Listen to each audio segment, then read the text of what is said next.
വിവാഹം എന്ന വിശുദ്ധ കൂദാശയെക്കുറിച്ചാണ് കഴിഞ്ഞ എപ്പിസോഡുകളിലൊക്കെയും നമ്മൾ ചർച്ച ചെയ്തുകൊണ്ടിരുന്നത് അല്ലേ?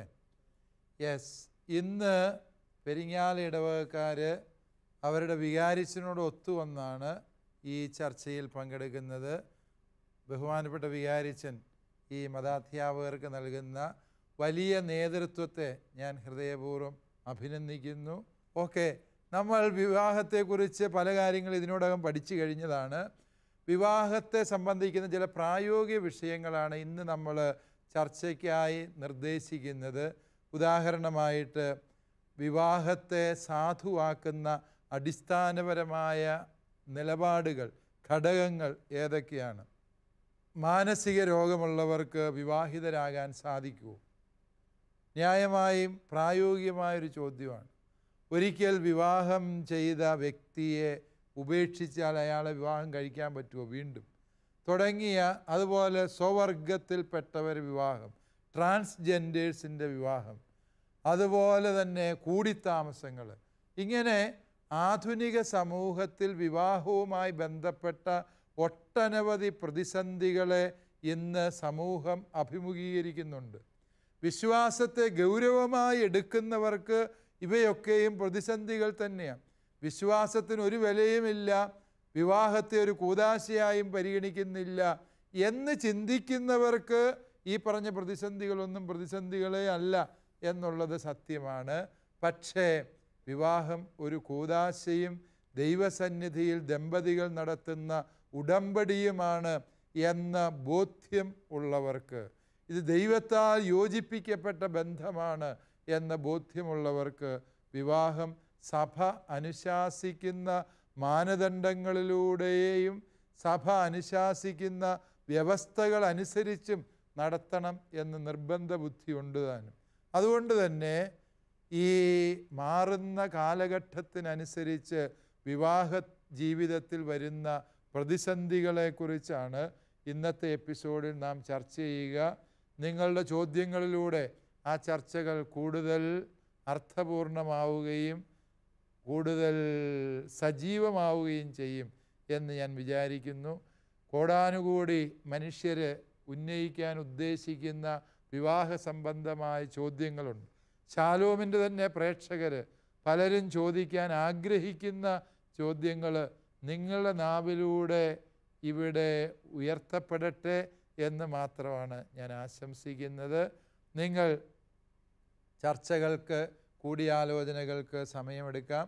അതിനുശേഷം നമുക്ക് ഈ ചർച്ചകളിലേക്ക് പ്രവേശിക്കാം.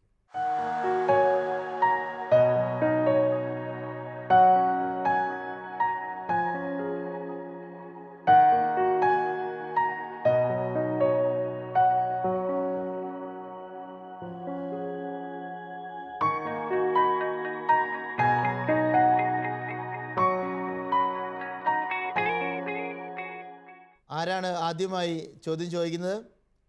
ഗ്രീമി ടീച്ചർ ചോദിച്ചോളൂ. പിതാവേ, സ്വന്തം താല്പര്യമില്ലാതെ മാതാപിതാക്കളുടെയും ബന്ധുജനങ്ങളുടെയും നിർബന്ധത്തിന് വഴങ്ങി ചിലരെങ്കിലും വിവാഹിതരാകുന്നെന്ന് നമ്മൾ കേൾക്കാറുണ്ടല്ലോ. ഇത് കൂദാശപരമായി ശരിയാണോ? ഇത്തരം വിവാഹങ്ങൾ സാധൂകരിക്കപ്പെടാറുണ്ടോ? യെസ്, ഗ്രീമി ടീച്ചർ ചോദിച്ചത് വളരെ പ്രസക്തിയുള്ളൊരു ചോദ്യമാണ്. വിവാഹം കഴിക്കണമെങ്കിൽ അതിൻ്റെ അടിസ്ഥാന വ്യവസ്ഥ, ആ വ്യക്തി വിവാഹത്തിന് വേണ്ടി കൊടുക്കുന്ന സമ്മതം പൂർണ്ണമായ അറിവോടെ, സ്വാതന്ത്ര്യത്തോടെ, വ്യക്തിപരമായി എടുക്കുന്ന തീരുമാനമാകണം. ആ തീരുമാനം എടുക്കാൻ ചിലപ്പോൾ മാതാപിതാക്കളുടെ ഉപദേശം ചോദിക്കാം, ഉത്തരവാദപ്പെട്ടവരുടെയൊക്കെ അഭിപ്രായം അന്വേഷിക്കാം, അതിൽ കുഴപ്പമില്ല. പക്ഷേ ആരും ആരെയും വിവാഹത്തിന് വേണ്ടി നിർബന്ധിക്കരുത്. ഇന്നയാളെ നീ കല്യാണം കഴിച്ചേ പറ്റൂ എന്ന് പറഞ്ഞ് നിർബന്ധിക്കാൻ മാതാപിതാക്കൾക്കും അവകാശമില്ല, ബന്ധുജനങ്ങൾക്കും അവകാശമില്ല, ഈ ഭൂമിയിൽ ആർക്കും അവകാശമില്ല. കാരണം അത് ആ വ്യക്തിയുടെ സ്വതന്ത്രമായ അറിവോടും പൂർണ്ണമായ സമ്മതത്തോടും സ്വാതന്ത്ര്യത്തോടും കൂടി എടുക്കുന്ന വ്യക്തിപരമായ തീരുമാനം തന്നെ ആയിരിക്കണം. എങ്കിലേ വിവാഹം സാധുവാകൂ. നിർബന്ധത്തിൻ്റെ പേരിൽ നടത്തപ്പെടുന്ന ഒരു വിവാഹവും അതിൽ തന്നെ സാധുവായ കാര്യമല്ല. നമ്മൾ അടുത്ത ക്വസ്റ്റ്യനിലേക്ക് പോവുകയാണ്. ആരാണ് അടുത്ത ചോദ്യം ചോദിക്കുന്നത്? എൽസി ടീച്ചറാണ്. എൽസി ടീച്ചർ ചോദിച്ചോളൂ. പിതാവേ, മനസ്സമ്മതത്തിന് ശേഷം വിവാഹം മുടങ്ങിയാൽ മറ്റൊരു വിവാഹത്തിന് സഭാതലത്തിൽ അനുവാദം മേടിക്കേണ്ടത് ആവശ്യമുണ്ടോ? ഈ അനുവാദം കിട്ടാൻ കാലതാമസം നേരിടുമോ? ഇല്ല. മനസ്സമ്മതം നടത്തിയെന്ന് പറയുന്നത് വിവാഹത്തിന് ഉള്ള ഒരറിയിപ്പ് മാത്രമാണ്. എന്തെങ്കിലും തടസ്സങ്ങളുണ്ടോ എങ്കിൽ അത് ആളുകൾ അറിയിക്കുകയും അതിനാൽ തന്നെ ആ വിവാഹം നടക്കാതിരിക്കുകയും ചെയ്യണം എന്നുള്ളതാണ് സഭയുടെ മനസ്സ്. അതിനാൽ ഒത്തുകല്യാണം കഴിഞ്ഞിരിക്കുന്ന അവസരത്തിൽ കല്യാണം മാറിപ്പോയിട്ടുണ്ട് എങ്കിൽ മറ്റൊരു വിവാഹം ആലോചിച്ച് നടത്തുന്നതിന് സഭയുടെ അനുവാദം ആവശ്യമില്ല. ഇനി ഒത്തുകല്യാണം മുടങ്ങിയത് നമ്മുടെ ഭാഗത്തെ കുറ്റം കൊണ്ടാണ് എങ്കിൽ മറുകക്ഷികൾ ചിലപ്പോൾ കേസ് കൊടുത്തിട്ടുണ്ടാവും. അത്തരത്തിലുള്ള കേസുകൾ രാജ്യത്തിൻ്റെ നിയമം അനുസരിച്ച് ഒത്തുതീർക്കാനുള്ള ഉത്തരവാദിത്വം അതാത് കക്ഷികൾക്കുണ്ട്. അതിനപ്പുറത്ത് സഭയ്ക്ക് അതിൽ തടസ്സങ്ങളൊന്നുമില്ല. വിവാഹത്തെ സംബന്ധിച്ചുള്ള നൈയാമികമായൊരു ചോദ്യമായിരുന്നു എൽസ് ടീച്ചർ ചോദിച്ചത്. ഉത്തരം കൃത്യമായി അഭിമന്യ പിതാവ് നൽകുകയും ചെയ്തു. നമ്മൾ അടുത്ത ചോദ്യത്തിലേക്ക് പോവുകയാണ്. ആരാണ് അടുത്ത ചോദ്യം ചോദിക്കുന്നത്? ജിതിനാണ്. ജിതിൻ ചോദിച്ചോളൂ. പിതാവേ, തുറവിയില്ലാതെ മാനസിക രോഗവും കുടുംബ പശ്ചാത്തലവും മറച്ചു വെച്ചുകൊണ്ട് ഇന്നത്തെ കാലഘട്ടത്തിൽ വിവാഹം നടക്കുന്നില്ലേ? അങ്ങനെ നടക്കുന്ന വിവാഹങ്ങളുടെ സാധുത അത് എത്രമാത്രമാണ്? ഒന്ന് വിശദമാക്കാമോ? യെസ്, അതായത് തുറവിയോടുള്ള മനസ്സ് അത് വിവാഹത്തിൻ്റെ സാധുതയ്ക്ക് അനിവാര്യമായ സത്യമാണ്. നുണ പറഞ്ഞ് ആരും കല്യാണം നടത്തരുത്. അതായത് ഞാൻ IAS-കാരനാണ്, കോയമ്പത്തൂർ കളക്ടറാണ് എന്ന് പറഞ്ഞ് കോട്ടും സൂട്ടും ഇട്ട് നടക്കുകയും അവന് IAS പോയിട്ട് 10ാം ക്ലാസ് ജയിച്ചിട്ടുമില്ല എന്ന് വിചാരിക്കും. ആ കല്യാണം നുണ പറഞ്ഞ് നടത്തിയ കല്യാണമാണ്, ഇല്ലേ? കബളിപ്പിക്കലാണ്. അത് തുറന്ന മനസ്സില്ലാത്ത ഒരു വിവാഹാലോചനയാണ്. അതിനാൽ തന്നെ അത് അസാധുവാണ്. അതുപോലെ തന്നെ ഗുരുതരമായ രോഗങ്ങൾ, സ്ഥിരമായ മാനസിക രോഗങ്ങൾ ഇവയൊക്കെ ഉണ്ടായിരുന്ന വ്യക്തികൾ ആ സംഭവം, ആ രോഗാവസ്ഥകൾ മറച്ചു വെച്ച് വിവാഹം നടത്തിയാൽ ആ വിവാഹവും അസാധുവാണ്. കാരണം എന്താണ്? തുറവിയോടെയുള്ള മനസ്സിൽ നിന്ന് വരുന്ന സമ്മതങ്ങളാണ് വിവാഹത്തെ സാധുവാക്കുന്നത്. തുറവിയില്ലാതെ കപട മനസാക്ഷിയോടെ ആരെങ്കിലും വിവാഹ സമ്മതത്തിന് അനുവാദം നേടിയെടുത്തുവെങ്കിൽ അത്തരത്തിലുള്ള സമ്മതം നൽകലും വാങ്ങലും അസാധുവാണ്. അതിനാൽ അപ്രകാരമുള്ള വിവാഹങ്ങളും അസാധുവാണ്. മാനസിക രോഗമുള്ള ആളുകൾക്ക് വിവാഹം എന്ന കൂദാശയിലേക്ക് കടന്നു വരാൻ സാധിക്കുകയില്ലെന്നാണോ പിതാവ് ഉദ്ദേശിക്കുന്നത്? അത് അച്ഛൻ ചോദിച്ചത് നല്ല ചോദ്യമാണ്. അതായത് മനോരോഗം, മാനസിക വൈകല്യങ്ങളുള്ളവർ വിവാഹിതരാകാൻ പാടില്ലേ എന്നൊരു ചോദ്യമാണ് ഇവിടെ ഉന്നയിക്കുന്നത്. നമുക്കറിയാം, മാനസിക രോഗം എന്നൊക്കെ പറയുന്നത് അത് വളരെ വിശാലമായ ഒരു പദമാണ്. എല്ലാവർക്കും കുറേശ്ശെയൊക്കെ മനോരോഗം ഉണ്ടെന്നാണ് പറയുന്നത്. നമുക്കെല്ലാവർക്കും കുറേശ്ശെ മനോരോഗമുണ്ട്. നമ്മുടെ ഈ പെട്ടെന്നുള്ള ദേഷ്യമോ അതുപോലെ തന്നെയുള്ള അനിയന്ത്രിതമായ വികാരപ്രകടനങ്ങൾ, ഇതൊക്കെ നമ്മുടെ മാനസികമായ ആരോഗ്യക്കുറവിനെയാണ് സൂചിപ്പിക്കുക. പെട്ടെന്ന് എന്തെങ്കിലും കേട്ടാൽ കരയുക, ഇതൊക്കെ മാനസിക ഊർജം കുറഞ്ഞതിൻ്റെ ലക്ഷണമാണ്. പക്ഷേ അവർക്കത് വിവാഹം കഴിക്കാൻ മേലെന്ന് ചോദിച്ചാൽ തീർച്ചയായും പറ്റും. അത് മാനസിക രോഗം വിവാഹത്തിന് തടസ്സമാകുന്ന എപ്പോഴെന്ന് ചോദിച്ചാൽ അവർക്ക് സ്ഥിരമായ ആലോചനയോടുകൂടി ഉത്തരവാദിത്വത്തോടെ സമ്മതം പറയാൻ കഴിയാത്ത മാനസിക അവസ്ഥയുണ്ട് എങ്കിൽ അവർക്ക് വിവാഹം അനുവദനീയമല്ല.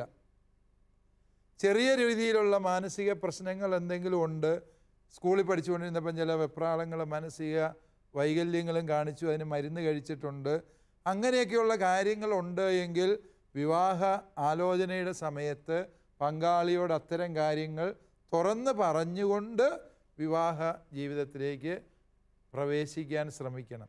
അപ്പോഴേ അത് തുറവിയുള്ള മനസ്സിൻ്റെ സമ്മതമാവുകയുള്ളൂ. കാര്യങ്ങൾ ഒളിപ്പിച്ച് വെച്ച് നടത്താൻ പാടില്ല എന്നാണ് സഭ പറയുന്നത്. മനോരോഗം അതിൻ്റെ മൂർധന്യാവസ്ഥയിലെത്തുകയും ഒരു വ്യക്തി സമ്മതമാണ് എന്ന് പറഞ്ഞാൽ അയാൾക്ക് സമ്മതമൊന്നും ആയിരിക്കില്ല, അയാൾ എന്നാ പറയുന്നതെന്ന് പോലും അയാൾക്ക് അറിയാൻ മേലാത്ത അവസ്ഥയാണെങ്കിൽ ആ വ്യക്തിക്ക് സമ്മതം കൊടുക്കാൻ പറ്റുമോ? അത്തരം സാഹചര്യങ്ങളിൽ ഉള്ളവർ വിവാഹബന്ധത്തിൽ പ്രവേശിക്കരുത് എന്ന് തന്നെയാണ് സഭയുടെ നിലപാട്. ജിതിന് കൃത്യമായി ഉത്തരം ലഭിച്ചുവെന്ന് മനസ്സിലാക്കുന്നു. അടുത്ത ചോദ്യത്തിലേക്ക് നമുക്ക് പോകാം. ആരാണ് അടുത്ത ചോദ്യം ചോദിക്കുന്നത്? ഡേസി ടീച്ചറാണ്. ഡേസി ടീച്ചർ ചോദ്യം ചോദിച്ചോളൂ. പിതാവേ, വിവാഹത്തിന് ഒരുക്കമായി നമസ്കാരം കേൾക്കൽ എന്ന രീതിയുണ്ടല്ലോ. ചില സ്ഥലങ്ങളിൽ അതിന് വേണ്ടത്ര പ്രാധാന്യമില്ല എന്ന് കേട്ടിട്ടുണ്ട്. അതിൻ്റെ ആവശ്യകത എന്താണ്? യെസ്, വിവാഹത്തിനൊരുക്കമായി ആധ്യാത്മിക പിതാവായ വികാരിയച്ഛൻ്റെ അടുക്കൽ വിവാഹാർത്ഥികൾ ചെന്ന് നടത്തുന്ന ഒരു സംഭാഷണമുണ്ട്. അതിനെ പഴയ കാലത്ത് വിളിച്ചിരുന്ന നമസ്കാരം കേൾക്കൽ എന്നാണ്. ഒരുത്തിനെ വിളിച്ചിരുത്തി 33 കൂട്ടം നമസ്കാരം കാണാപ്പാഠം പഠിപ്പിച്ച് ചൊല്ലിച്ചില്ലെങ്കിൽ ഇമ്പോസിഷൻ കൊടുക്കുക, പിന്നെ നടത്തിക്കുക. ഇങ്ങനെയൊക്കെയുള്ള ചില പീഡന മുറകളായിട്ടാണ് പലരും വിവാഹ നമസ്കാരത്തെ മനസ്സിലാക്കാൻ ശ്രമിക്കുന്നത്. എന്നാൽ വിവാഹ നമസ്കാരം എന്ന് പറയുന്നത് ഈ ഒരു നമസ്കാരം കേൾക്കലായിട്ട് അതിനെ കരുതരുത്. തീർച്ചയായും നമസ്കാരങ്ങൾ പഠിക്കണം, അത് ആവശ്യമാണ്. പക്ഷേ അതോടൊപ്പം വിവാഹ ജീവിതത്തെക്കുറിച്ചുള്ള സഭയുടെ ദർശനങ്ങൾ എന്താണ്, മക്കളെ വളർത്തുന്നതിനെക്കുറിച്ച് സഭയുടെ കാഴ്ചപ്പാട് എന്താണ്, സന്താന നിയന്ത്രണം, കുടുംബാസൂത്രണം തുടങ്ങിയ വിഷയങ്ങളിൽ സഭയുടെ നിലപാടെന്താണ്, ഇത്തരം കാര്യങ്ങളെക്കുറിച്ച് സഭയുടെ പ്രതിനിധിയായ വൈദികനും വിവാഹാർത്ഥിയും തമ്മിൽ നടത്തുന്ന വളരെ ഹൃദ്യമായ ഒരു സംഭാഷണവും പഠനവുമാണ് വാസ്തവത്തിൽ അവിടെ ലക്ഷ്യം വയ്ക്കുന്നത്. അല്ലാതെ വിശ്വാസപ്രമാണം ചൊല്ലിയപ്പോൾ ഒരു വരി തെറ്റിപ്പോയി അതിനെ ഇമ്പോസിഷൻ എഴുതിക്കുക, ആ രീതിയിൽ നമ്മൾ ഈ ഒരു കർമ്മത്തെ കാണരുത്. അത് ബഹുമാനപ്പെട്ട വികാരിച്ചന്മാരും ശ്രദ്ധിക്കേണ്ട കാര്യമാണ്. സഭ അതിലൂടെ ലക്ഷ്യം വയ്ക്കുന്നത് ആത്യന്തികമായി കുടുംബജീവിതത്തെക്കുറിച്ചുള്ള സഭയുടെ വീക്ഷണങ്ങൾ അതിൻ്റെ സമഗ്രതയിൽ വിവാഹാർത്ഥിക്ക് പകർന്നു കൊടുക്കുക, അതേക്കുറിച്ച് വിവാഹാർത്ഥിക്ക് ഹൃദയം തുറന്ന സംശയങ്ങൾ ഉന്നയിക്കാനും അതിന് ദൂരീകരണം വരുത്താനുമുള്ള അവസരം ഒരുക്കുക. അതൊക്കെയാണ് ഈ ഒരു കർമ്മത്തിലൂടെ സഭ അനുഷ്ഠിക്കുന്നത്. അതോടൊപ്പം നമസ്കാരം ചോദിക്കാം. കാരണം എന്താണ്, അവർ കുടുംബ പ്രാർത്ഥന ചൊല്ലേണ്ടവരാണ്, മക്കളുണ്ടാകുമ്പോൾ അവരെ നമസ്കാരം പഠിപ്പിക്കേണ്ടവരാണ്. വിശ്വാസം പകർന്നു കൊടുക്കുന്നതിന് ഈ നമസ്കാരങ്ങൾ അനിവാര്യമായതുകൊണ്ട് അത് ചോദിക്കാം. പക്ഷേ അതിനെ ഒരു നഴ്സറി ക്ലാസ്സിലെ പരീക്ഷ പോലെ അല്ലെ ആദ്യ കുർബാനയ്ക്കുള്ള ഒരുക്ക ശുശ്രൂഷ പോലെ വിവാഹ ഒരുക്ക ശുശ്രൂഷയെ ചെറുതായി കാണരുത് എന്നാണ് അതേക്കുറിച്ച് സഭ ആഗ്രഹിക്കും. പിതാവെ, ചില സമൂഹങ്ങളിൽ രക്തബന്ധമുള്ളവർ തമ്മിൽ വിവാഹം കഴിക്കാറുണ്ട്. നമ്മുടെ കാനോൻ നിയമം അതിനെപ്പറ്റി എന്താണ് പറയുന്നത്? കാനൻ നിയമം രക്തബന്ധമുള്ളവർ തമ്മിലുള്ള വിവാഹബന്ധത്തെ നിഷേധിക്കുന്നു. അതായത് 4-ാം കരിന്തല വരെയുള്ള രക്തബന്ധങ്ങൾ വിവാഹത്തിന് വിരുദ്ധമാണ്, അസാധുവാണ് എന്നാണ് തിരുസഭ പഠിപ്പിക്കുന്നത്. അതായത് സഹോദരങ്ങൾ തമ്മിൽ, ഫസ്റ്റ് കസിൻസ് തമ്മിൽ ഒക്കെയുള്ള ബന്ധങ്ങൾ കാനൻ നിയമപ്രകാരം നിരോധിക്കപ്പെട്ടിട്ടുള്ളതാണ്. അതിനപ്പുറത്തേക്ക് ഇപ്പോൾ വല്യപ്പൻ്റെ അപ്പൂപ്പൻ്റെ ചേട്ടൻ്റെ മക്കൾ എന്നൊക്കെ പറയുമ്പോൾ ആ രീതിയിൽ വരുന്ന ബന്ധങ്ങൾ ചിലപ്പോൾ ഒരു വീട്ടുപേരാണ് എങ്കിൽ പോലും വിവാഹം കഴിക്കാൻ പറ്റുന്ന രീതിയിലുള്ള രക്തബന്ധങ്ങൾ, വളരെ അകന്ന ബന്ധങ്ങൾ അനുവദനീയമാണ്. പക്ഷെ നമ്മൾ മനസ്സിലാക്കുക, സാധിക്കുന്നിടത്തോളം ഒരു വിധത്തിലുള്ള രക്തബന്ധങ്ങളിലുള്ള വിവാഹങ്ങളും ഇല്ലാതിരിക്കുന്നതാണ് നല്ലത് എന്നാണ് വൈദ്യശാസ്ത്രം തന്നെ പഠിപ്പിക്കുക. അപ്രകാരം രക്തബന്ധമുള്ളവരുടെ വിവാഹത്തിൽ പിറക്കുന്ന കുഞ്ഞുങ്ങൾക്ക് ജനിതക വൈകല്യങ്ങൾ സംഭവിക്കാനുള്ള സാധ്യതയുണ്ട് എന്ന് വൈദ്യശാസ്ത്രം ചൂണ്ടിക്കാണിക്കുന്നുണ്ട്. അതുകൊണ്ട് തന്നെ ക്രൈസ്തവർ ഇപ്രകാരമുള്ള രക്തബന്ധങ്ങളുടെ സാധ്യതകളെ വിവാഹത്തിൽ നിന്ന് പരമാവധി ഒഴിവാക്കാനാണ് ശ്രദ്ധിക്കുക. കാനൻ നിയമം അനുസരിച്ച് ഈ 4-ാം കരിന്തല വരെയുള്ള വിവാഹബന്ധങ്ങളാണ് നിഷേധിച്ചിരിക്കുന്നത്. രക്തബന്ധമുള്ള ആളുകൾ തമ്മിലുള്ള വിവാഹത്തെക്കുറിച്ചുള്ള ചോദ്യത്തിന് പിതാവ് വൈദ്യശാസ്ത്രപരമായും അല്ലെങ്കിൽ സാമൂഹ്യപരമായും ശ്രദ്ധിക്കേണ്ട കാര്യങ്ങളെക്കുറിച്ചാണ് പിതാവ് ഉത്തരം നൽകിയത്. ക്ലിയറായി എന്ന് വിചാരിക്കുകയാണ്. നമ്മൾ അടുത്ത ചോദ്യത്തിലേക്ക് പോവുകയാണ്. ആരാണ് അടുത്ത ചോദ്യം ചോദിക്കുന്നത്? ടോണിയാണ്. ടോണി ചോദിച്ചോളൂ. പിതാവേ, വിവാഹമോചനത്തിന് ശേഷം മറ്റൊരു വിവാഹം നടക്കാതെ വരുന്ന സാഹചര്യത്തിൽ ആ പഴയ ജീവിത പങ്കാളിയെ തന്നെ വിവാഹം ചെയ്യുന്നതിൽ സഭയിൽ എന്തെങ്കിലും നിയമസാധുതയുണ്ടോ? ഒരാൾ ഒരാവേശത്തിന് വിവാഹമോചനം നടത്തി, എന്നിട്ട് അതിനേക്കാളും വലിയ എന്തോ കിട്ടുമെന്ന് വിചാരിച്ച് നടത്തിയതാണ്. പക്ഷെ നടത്തിയപ്പോഴാണ് പിന്നെ അന്വേഷിച്ചപ്പോഴാണ് മനസ്സിലായത് ഈ ഇട്ട് കളഞ്ഞതായിരുന്നു യഥാർത്ഥത്തിൽ പൊന്നമ്മ എന്ന് മനസ്സിലായി. അത്രയും തങ്കപ്പെട്ട ഒന്നിനെ കിട്ടാനില്ലായിരുന്നു എന്ന് അന്നേരം അവന് മനസ്സിലായി. അന്നേരം അവൻ പിന്നെയും പോയി ചോദിച്ചു, എടി നമുക്ക് വീണ്ടും ഒന്നിച്ച് ജീവിച്ചാലോ? അവൾ പറഞ്ഞു ആയിക്കോട്ടെ, ഇങ്ങേരുടെ തിരക്ക് കൊണ്ടല്ല ഞാൻ കല്യാണം വേണ്ടാന്ന് വെച്ച് നടത്തിയേക്കാം. പക്ഷേ അങ്ങനെ നടത്തുമ്പോൾ വെറുതെ കയറി താമസിക്കാൻ പാടില്ല. അവർ പഴയതുപോലെ പള്ളിയിൽ പോയി വീണ്ടും വിവാഹം എന്ന കൂദാശ സ്വീകരിക്കണം. അത് ആവശ്യമാണ്. കാരണം അവരുടെ കൂദാശ അസാധുവായി പ്രഖ്യാപിച്ച് മാറ്റിയതായതിനാൽ അവർ വീണ്ടും വിവാഹം കഴിക്കാൻ ഉദ്ദേശിക്കുന്നെങ്കിൽ അവർ ഏത് കാരണത്താൽ ആദ്യത്തെ വിവാഹബന്ധം ഉപേക്ഷിച്ചോ അന്ന് ഉന്നയിച്ച കാരണങ്ങൾ പരിഹരിച്ച ശേഷം അവർ പള്ളിയിൽ വെച്ച് പുനർവിവാഹം അല്ലെങ്കിൽ വീണ്ടും വിവാഹമെന്ന കൂദാശ സ്വീകരിക്കണം. കത്തോലിക്കാ സഭയിൽ വിവാഹമോചനമില്ല എന്ന് നിങ്ങൾക്കറിയാം. വിവാഹം മോചിച്ചു കൊടുക്കുകയല്ല. പിന്നെ എന്താണ് ചെയ്യുന്നത്? ചില പ്രത്യേക കാരണങ്ങളാൽ ഇവരുടെ വിവാഹം സാധുവായിരുന്നില്ല എന്ന് പ്രഖ്യാപിക്കുകയാണ് സഭ ചെയ്യുന്നത്. അതുകൊണ്ട് ഏത് കാരണത്താലാണോ അത് സാധുവായിരുന്നില്ല എന്ന് പ്രഖ്യാപിക്കപ്പെട്ടത്, ആ കാരണം പരിഹരിച്ചു എന്ന് ബോധ്യപ്പെടുത്തിക്കൊണ്ട് ഇവർക്ക് വിവാഹം കഴിക്കാം. അത് അനുവദനീയമാണ്. ടോണിക്ക് ഉത്തരം ക്ലിയറായി എന്ന് വിചാരിക്കുന്നു. നമ്മൾ അടുത്ത ചോദ്യത്തിലേക്ക് പോവുകയാണ്. ആരാണ് അടുത്ത ചോദ്യം ചോദിക്കുന്നത്? സാബു സാറാണ്. സാബു സാർ ചോദിച്ചോളൂ. പിതാവേ, രജിസ്റ്റർ വിവാഹം പോലും ചെയ്യാതെ ഒന്നിച്ചു കൂടി താമസിക്കുകയും പിന്നീട് അവർ മാനസാന്തരപ്പെട്ട് വന്ന് പള്ളിയിൽ വെച്ച് വിവാഹം നടത്തുകയും ചെയ്യണമെന്ന് പറഞ്ഞാൽ അതിൽ സഭയുടെ നിലപാട്? രജിസ്റ്റർ വിവാഹം പോലും നടത്താതെ കൂടി താമസിച്ചു എന്നേച്ചിട്ട് അവർ പള്ളിയിൽ വന്ന് വിവാഹം നടത്തണമെന്ന് ആവശ്യപ്പെട്ടാൽ സഭയുടെ നിലപാടെന്താണ്? സഭയെന്നും അമ്മയാണ്. പിള്ളേരെന്നെല്ലാം കുരുത്തക്കേട് കാണിച്ചിട്ടും അമ്മേ, എനിക്ക് അമ്മയോടൊത്ത് ജീവിക്കണം എന്ന് പറഞ്ഞാൽ അമ്മയെ ഞാൻ സ്നേഹിക്കുന്നു, അമ്മയുടെ സ്നേഹം എനിക്ക് വേണം എന്ന് പറഞ്ഞാൽ എല്ലാ അമ്മമാരും കൊടുക്കും എന്നതുപോലെ ഇവിടെയും അതുതന്നെയാണ്. രജിസ്റ്റർ വിവാഹം കഴിക്കാതെ രണ്ടുപേർ കൂടി താമസിച്ച് ജീവിക്കുകയോ അതിൽ മക്കളുണ്ടാവുകയോ ഒക്കെ ചെയ്താൽ അത് തിരുസഭയെ സംബന്ധിച്ചിടത്തോളം 6-ാം പ്രമാണത്തിൻ്റെ ലംഘനം സ്ഥിരമായി നടത്തി ജീവിച്ചു എന്നാണ് അർത്ഥം.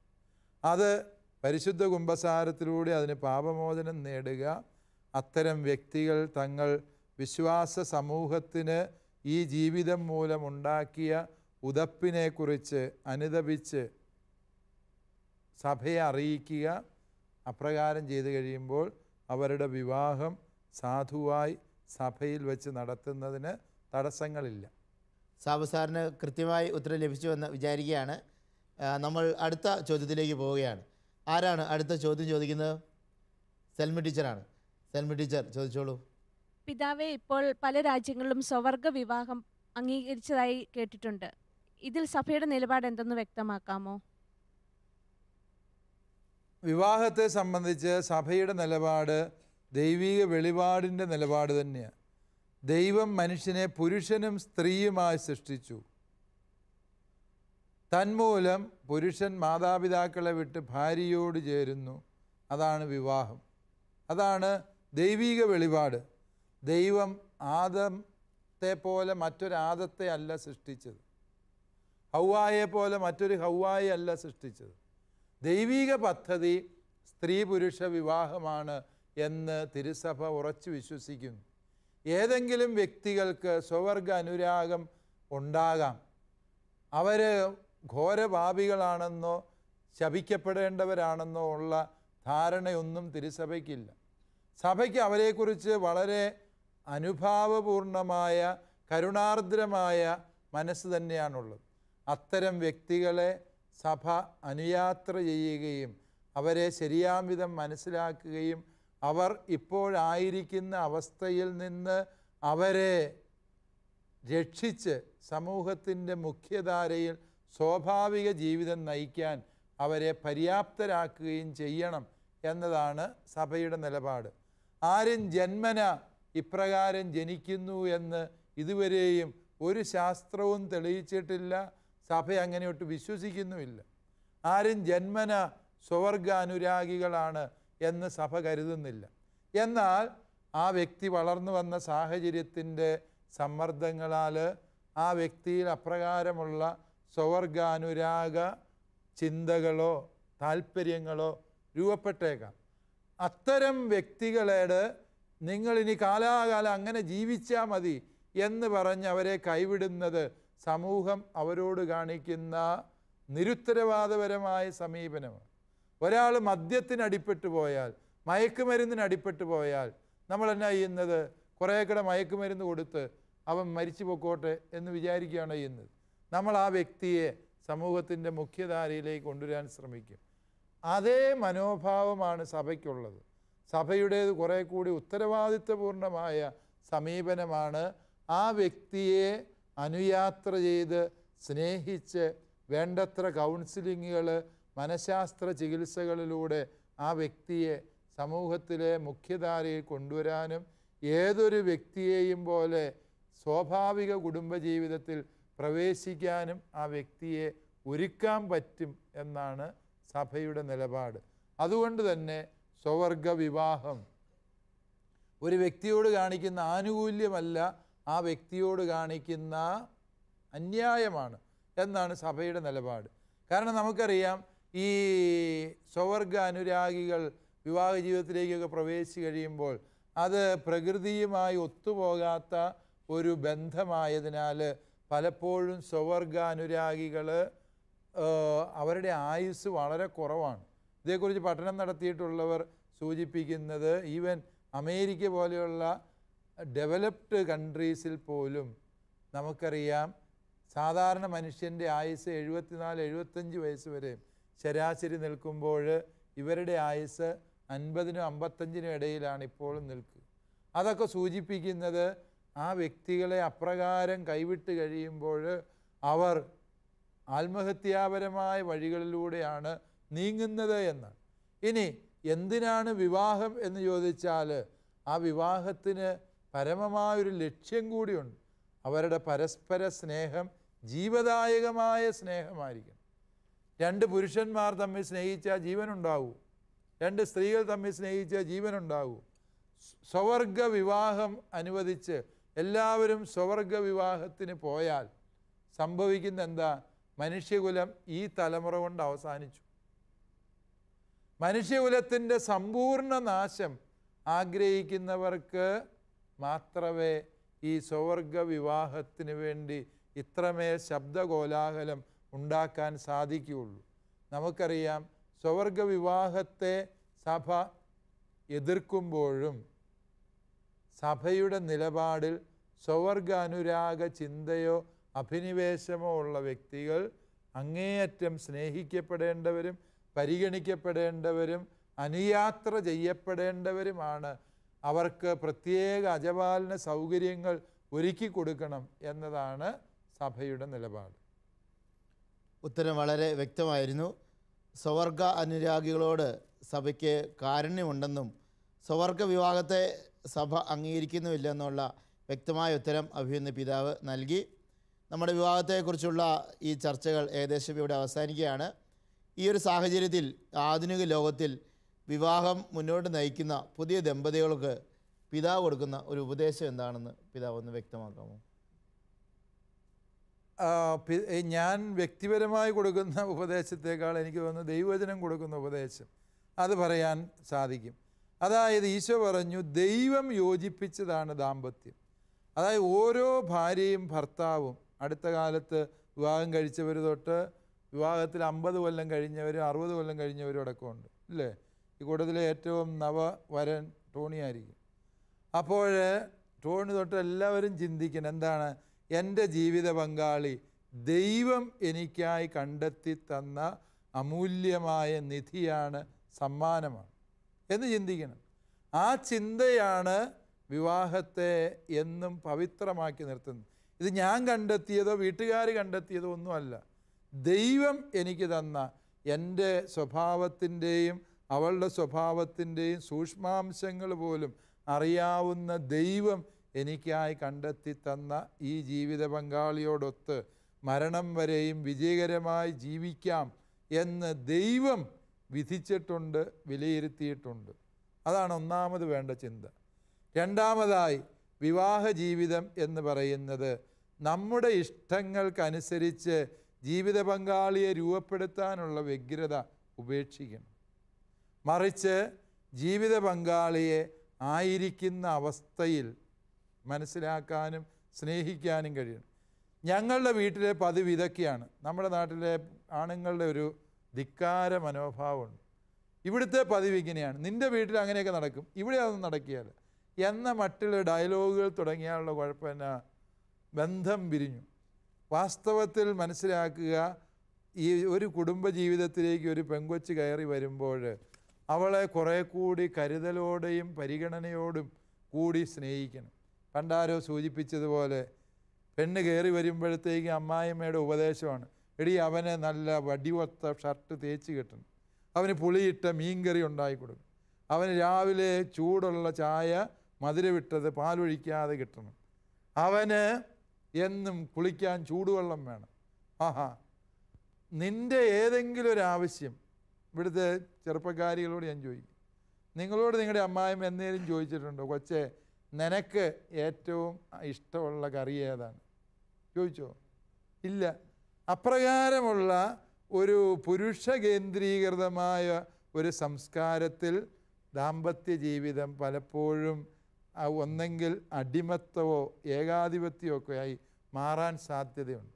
ഈ മാറുന്ന കാലഘട്ടത്തിൽ നമ്മൾ കുടുംബജീവിതത്തിലേക്ക് പ്രവേശിക്കുന്ന യുവതീ യുവാക്കൾ മനസ്സിലാക്കുക, സ്ത്രീയെ തുല്യമായി ആദരിക്കേണ്ടതാണ് എന്ന് ദൈവം ആഗ്രഹിക്കുന്നു. അപ്രകാരമുള്ള ഒരു തുല്യതയുടെ ആദരവിൻ്റെ സംസ്കാരം രൂപപ്പെടുത്തിയെടുക്കേണ്ടത് ഉണ്ട്. അതുപോലെ തന്നെ ജീവിത പങ്കാളി അറിയാത്ത ഒരു രഹസ്യങ്ങളും കൊണ്ടു നടക്കരുത്. ജീവിത പങ്കാളിയോടെല്ലാം തുറന്ന് പറയാനുള്ള ഒരു വിശ്വസ്തത എന്ന് പറയുമ്പോൾ അവൾ ഇപ്പോൾ ഫോൺ വിളിച്ച് ആരെയാണ് എന്നറിയണമെന്നുള്ള വാശി കാണിക്കണമെന്നല്ല ഞാൻ ഉദ്ദേശിക്കുന്നത്. ആരോഗ്യകരമായ സ്വാതന്ത്ര്യം അനുവദിച്ചുകൊണ്ട് തന്നെ ജീവിത പങ്കാളിയോട് ഹൃദയം തുറന്ന് സംസാരിക്കുന്ന തുറവി, അതുപോലെ ദാമ്പത്യ വിശ്വസ്തത, അത് തെറ്റായ കാര്യങ്ങൾ കാണുന്നതിലോ വായിക്കുന്നതിലോ പോലും ഈ ഒരു വിശ്വസ്തതയ്ക്ക് ഭംഗം വരാതെ സൂക്ഷിക്കുക. ബ്ലൂ ഫിലിം കാണുന്നത്, പോർണോഗ്രഫി കാണുന്നത് ജീവിത പങ്കാളിയോടുള്ള അവിശ്വസ്തത തന്നെയാണ് എന്ന് ആധുനിക ദമ്പതിമാർ മനസ്സിലാക്കണം. കാരണം എന്താണ്? ദാമ്പത്യം ദൈവത്താൽ യോജിപ്പിക്കപ്പെട്ടതിൽ ജീവിത പങ്കാളിയെ മാറ്റി നിർത്തി നീ മറ്റു വഴികളിലൂടെ സന്തോഷം കണ്ടെത്താൻ ശ്രമിക്കുന്നത് ദാമ്പത്യ വിശ്വസ്തതയ്ക്ക് വിരുദ്ധമായ പ്രവൃത്തിയാണ്. ഈ ദാമ്പത്യ വിശ്വസ്തത പരമപ്രധാനമായി കരുതുക എന്നുള്ളത് ദാമ്പത്യ വിജയത്തിന് അടിസ്ഥാനപരമായ ആവശ്യമാണ് എന്ന് മനസ്സിലാക്കുക. ഇങ്ങനെ ചിന്തിച്ചാൽ നമുക്ക് അനേകം കാര്യങ്ങൾ പറയാനുണ്ട്. പലപ്പോഴും ധ്യാനം പ്രസംഗിക്കുമ്പോൾ നല്ല ദാമ്പത്യത്തിനുള്ള 10 കൽപ്പനകൾ എന്ന് പറഞ്ഞ് 10 മേഖലകളെക്കുറിച്ച് ഞാൻ പ്രസംഗിക്കാറുണ്ടായിരുന്നു. അത് പ്രസംഗിക്കണേ 1.5 മണിക്കൂർ വേണ്ടമായതുകൊണ്ട് ഞാൻ അതിലേക്ക് പ്രവേശിക്കുന്നില്ല. പക്ഷേ ഈ 2-3 കാര്യങ്ങൾ ശ്രദ്ധിച്ചാൽ തന്നെ ശരിയായൊരു ദിശാബോധം ആധുനിക ദാമ്പത്യത്തിന് ലഭിക്കും. അത് ദൈവത്തോട് ചേർന്ന് എന്നും പ്രാർത്ഥിക്കുന്ന ഒരു ദാമ്പത്യം വിജയിക്കുക തന്നെ ചെയ്യും എന്ന സത്യം നമുക്ക് ഓർക്കുകയും ചെയ്യും. വിവാഹമെന്ന കൂദാശയെ പറ്റിയുള്ള ചർച്ചകൾ ഇവിടെ അവസാനിക്കുകയാണ്. പുതിയ വിഷയവുമായി അടുത്ത എപ്പിസോഡിൽ വീണ്ടും കാണും വരേക്കും എല്ലാവർക്കും ഹൃദ്യമായ നന്ദി.